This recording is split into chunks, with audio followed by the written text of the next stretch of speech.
안녕하세요. CTS 시청자 여러분, 저는 가장 행복한 교회 이승훈 목사입니다. 오늘 도구 너머 하나님의 목적을 보라란 말씀으로 잠시 말씀을 나누고자 합니다. 아수르 사람은 화잇을 진저, 그는 내 진노의 막대기요, 그 손에 몽둥이는 내 분노라. 내가 그를 보내어 경건하지 아니한 나라를 치게 하며 내가 그에게 명령하여 나를 노하게 한 백성을 쳐서 탈취하며 노력하게 하며 또 그들을 길거리에 진흙같이 짓밟게 하려 하거니와. 우리는 인생의 고난과 시험 속에서 종종 왜 이런 일이 나에게 생기는가 라고 묻습니다. 어떤 사람은 상처를 주는 사람 때문에, 또 어떤 이는 또 부당한 상황 때문에 하나님께 실망하거나 원망합니다. 하지만 성경을 보면 하나님은 자주 도구를 통해 사람을 훈련하시고 회개하게 하셨습니다. 그 도구는 개인일 수도 있고 국가일 수도 있고 상황일 수도 있습니다. 성경을 보면 하나님은 여러 사람과 나라들을 도구로 사용하셔서 믿음의 사람들을 성장시키셨습니다. 요셉은 형들의 시기로 인해 애굽에 팔려갔지만 그 사건조차 하나님의 구속 계획 안에 있었고 결국 그는 애굽의 총리가 되어 많은 생명을 살렸습니다. 요셉은 하나님의 도구를 쓰임받았던 형들을 원망하지 않고 하나님이 하신 일로 보았습니다. 하나님은 우리 인생의 모든 만남과 사건 속에서 도구를 사용하십니다. 질병이 도구가 되기도 하고 또 상사가 도구가 되기도 하며 실직이 도구가 되기도 합니다. 그 도구 자체에 목적이 있는 것이 아니라 그 도구를 통해 우리를 훈련하고 또 성장시키려는 하나님의 목적이 있는 것입니다.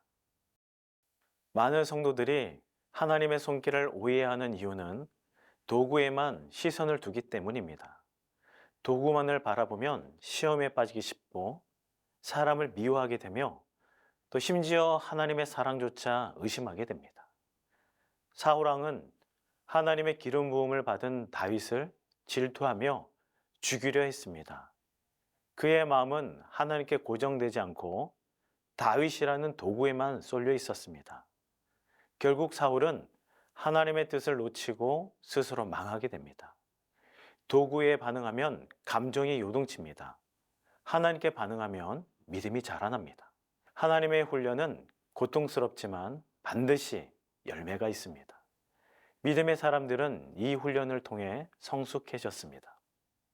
욥은 자신의 모든 것을 잃었지만 결국 하나님을 더 깊이 만나게 됩니다.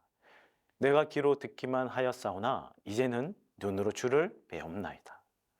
베드로는 예수님을 3번 부인했지만 그 실패를 통해 진짜 사도로 거듭납니다.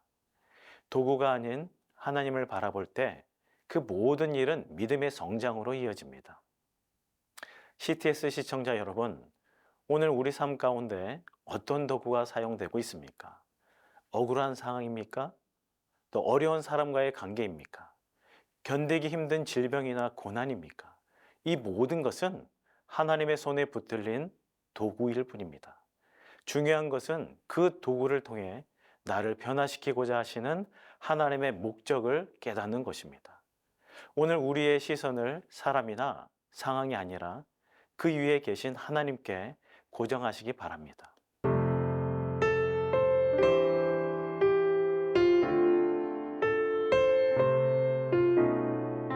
제가 인생을 살면서 깨달은 것은 도구에 담겨있는 하나님의 목적을 우리가 깨달을 때 쓰임받았던 도구는 내 삶에서 안개처럼 사라진다는 것입니다.